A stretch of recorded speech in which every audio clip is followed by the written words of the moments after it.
विनिमयशीलता एवं विशाल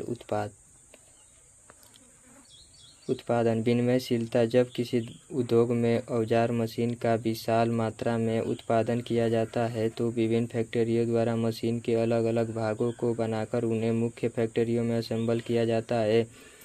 उत्पादित भागों की संख्या अधिक होने के कारण उनको अलग अलग फैक्ट्रियों में विभिन्न कारीगरों द्वारा बनाए जाने के बावजूद जब उन्हें असेंबल किया जाता है तो वे आसानी से जुड़ फिट हो जाते हैं। मशीन के भागों के इसी गुण को विनिमयशीलता कहा जाता है। विनिमयशीलता प्राप्त करने के लिए मशीन के भागों को सही टॉलरेंस और साइज में तैयार किया जाता है।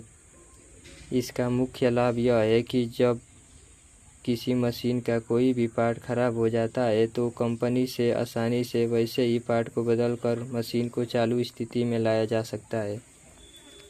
विनिमयशीलता प्राप्त करने के लिए मशीन के पार्ट पर कुछ निश्चित सीमा तय की जाती है। यह सीमा मशीनी पार्ट की कार्य पद्धति तथा फिट पर निर्भर करती है। इसीलिए सीमा पद्धति में ही मशीन पार्ट को कारीगर द्वारा बनाया जाना चाहिए। विनिमयशीलता के लाभ। विनिमयशीलता के लाभ निम्न है।